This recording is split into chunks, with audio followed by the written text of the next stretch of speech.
Sammy. Louise watching us. What? I just need a small bit of silence for this. It's just like, this is the story of two people who lived together in the north of Ireland. It was written by a man called James Young, who was an entertainer in the north of Ireland. Back in the 60s, he used to come to America and Canada. He was a very good actor, and he was also a great writer. He wrote an awful lot of monologues, and you can find him on YouTube. He's on it, you can find him. But he wrote some lovely stories.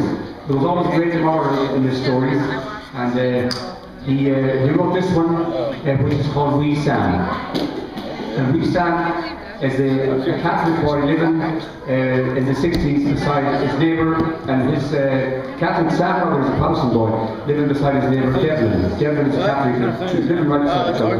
That's what the story's all about. And he called the monologue, he called it Wee Sam. So it'll take me a few minutes, but I hope you enjoy it, especially for Kieran, because he requested this. He hasn't done it for a long time. So here it goes. Are you serious? Do you remember my wee lad Sammy? He was the best lad that you could meet, and it seems like only yesterday he was running around the street. Of course you remember Sammy, of course you know him well. Sure, he used to run the messages for Henderson's Hotel. Aye, that was my wee lad Sammy.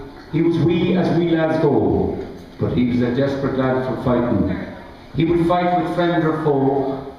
Of course there wasn't any harm in it then. It was only childish fun, and it didn't really matter whether he lost or won, until the young lad Devlin moved into our street, and he would pick a row with Sammy every time they'd meet.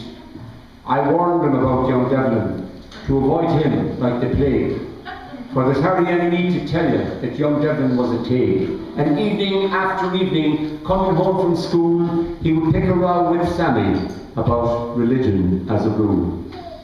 And one word wrong another, one orange and one green. Sammy slagged his holiness, and Devlin damned the queen, and soon the fists were flying, as they often flew before, as they fought for faith and for freedom, till they couldn't fight no more. Well then, the Devlins went away, as I think they owed some rent, and I'm not sure where they went, but the main thing was they went. And I think wee Sammy missed him. And I was awfully glad, because that old religious feuding can only lead to something bad.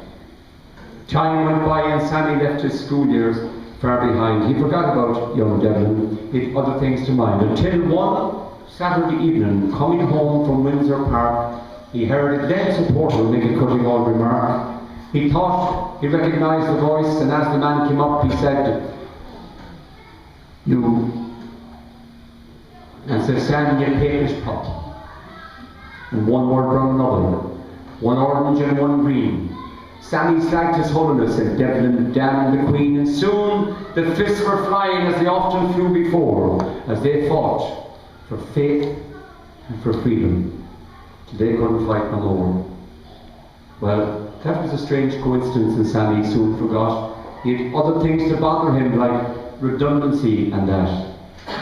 The place where Sam was working was sinking very low, and then one Friday evening they told wee Sam he'd have to go. There were no jobs, no prospects. He was in a shopping state, and he thought the only thing for him to do was to emigrate.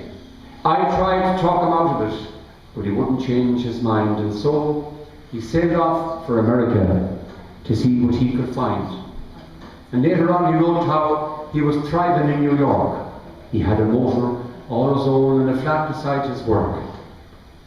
Well, the man who wrote "This World is Small" made an awful lot of sense, because later on he wrote about a strange coincidence.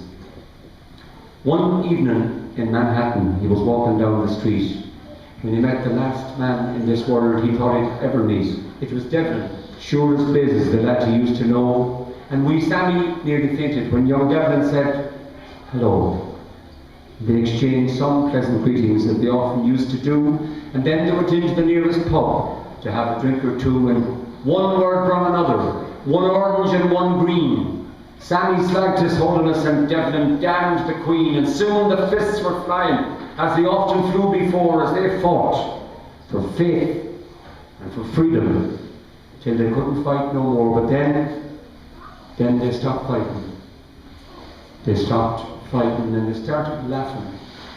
And they laughed at the things that had bothered them before. I heard no more from Sam for a long time after that. And I often wondered where he was and what the lad was at. And then last week I got a letter. And it went on to explain that young Devlin and wee Sammy had confronted once again. Of course there was some trouble, that was natural, so to speak. But this time it was different, as the letter said last week. This time they fought together. Young Devlin and wee Sam.